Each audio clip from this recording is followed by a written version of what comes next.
Hi guys, this is John with Hosting is Easy, and today we're going to learn how to host a Rust server. It's really straightforward and we're going to jump right into it. What we are going to do is we need to download SteamCMD. What you can just do is just type into Google SteamCMD and it will take you straight to the download page. Scroll down and you will see that there is a download link there for Windows. Now, once you've downloaded the zip file, what you need to do is open the folder where your Steam is. In my case, that's my games hard drive. And what you do is you create a new folder that you call SteamCMD. You copy the contents of the SteamCMD zip into there, and then you have to run it. What that's going to do, it's going to extract all the files and put them into your SteamCMD folder so it makes it a runnable tool. It will let you know once it's done by just sitting there and looking cool. What you then need to do is you go into that same folder and create a subfolder which you can name whatever you want. I'm going to call mine Rust Server. Now we're going to go back into the Steam console and we are going to log into the Steam server, and we do that by typing in login space anonymous.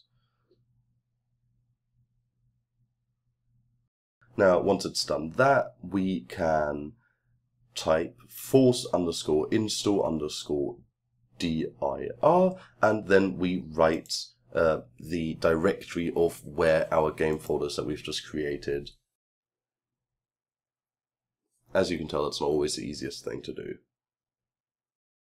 Once you've done that, you press enter, and once that's happened, it's going to create a folder called Steam Apps and give you a new line in your command prompt. In that command prompt, we need to type app update 250550 and hit enter. And what it's going to do, it's going to download the game and the server files.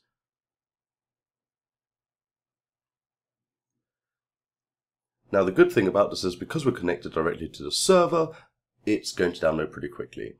In the meantime, let's go over to our router and update the port forwarding rules so that our newly created server is going to be able to go out. Now, for me, that means going into Chrome and typing 192.168.0.1, and my password is going to be different from yours, but in most cases it's admin. If you don't find that, then you just look at the back of your router. Go over to Advanced Settings and look for Port Forwarding. Now, what we're going to need is we are going to need our IPv4 address, which we can find by opening Command Prompt and typing in ipconfig, hitting Enter, and looking for the IPv4 address, which in my case is 192.168.0.14. And I'm going to put the 14 in there. I'm going to name it the Rust server, and I'm going to enter the ports. The ports are 28055 and 28055, and we are going to choose the TCP and UDP protocol and hit add rule. Once we're done with that, we're going to click apply and save the changes. Now once that's done, we can close that and check out how our download is going. That's great. Now, because I've already downloaded this before, I'm just going to cancel this download just to show you what we do next, which is we're going to create a text file that we are going to paste this piece of text into. You can find the script in the description of this video to make it easier for you to copy it. Otherwise, you could just pause the video right here.